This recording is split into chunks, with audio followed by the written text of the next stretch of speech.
जरा सोचिए, आपके खाते में पैसा है लेकिन बैंक कहता है खाता निष्क्रिय है। लॉकर में रखा सामान गायब हो जाए और बैंक कह दे हम जिम्मेदार नहीं। जनवरी 2026 से भारतीय रिजर्व बैंक ने यह सब बदलने का फैसला कर लिया है। अगर आपका बैंक में खाता है तो यह वीडियो आपके लिए बहुत जरूरी है। अब तक क्या होता था? अगर 2 साल तक खाते से कोई लेन देन नहीं हुआ तो खाता निष्क्रिय कर दिया जाता था। एटीएम बंद, यूपीआई बंद, इंटरनेट बैंकिंग बंद। जब ग्राहक शाखा में जाता था तो अक्सर एक ही जवाब मिलता था, यह प्रक्रिया है।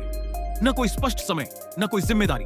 लेकिन जनवरी 2026 के बाद तस्वीर पूरी तरह बदल जाएगी। केवल केवाईसी अपडेट करना होगा, खाता तुरंत सक्रिय किया जाएगा और बैंक किसी भी तरह की टाल मटोल नहीं कर सकेगा। अब बात करते हैं नॉमिनेशन की। भारत में आज 1,50,000 करोड़ रुपए से अधिक धनराशि बैंकों में लावारिस पड़ी हुई है। इसकी वजह कोई तकनीकी समस्या नहीं, बल्कि एक छोटी सी लापरवाही है, नामांकित व्यक्ति का न होना। खाता धारक के बाद परिवार दर दर भटकता है, कागजी कार्रवाई में उलझ जाता है और पैसा सालों तक बैंक में ही अटका रहता है। जनवरी 2026 से यह स्थिति बदल जाएगी। नामांकन अब अनिवार्य होगा।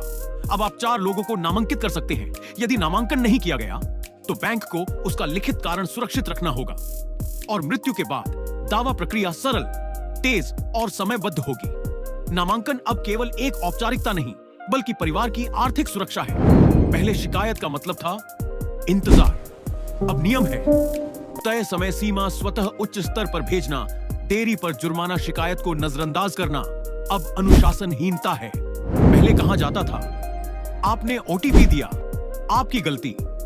नया नियम कहता है समय पर शिकायत की तो ग्राहक की जिम्मेदारी सीमित, बैंक ने देरी की तो नुकसान बैंक भरेगा।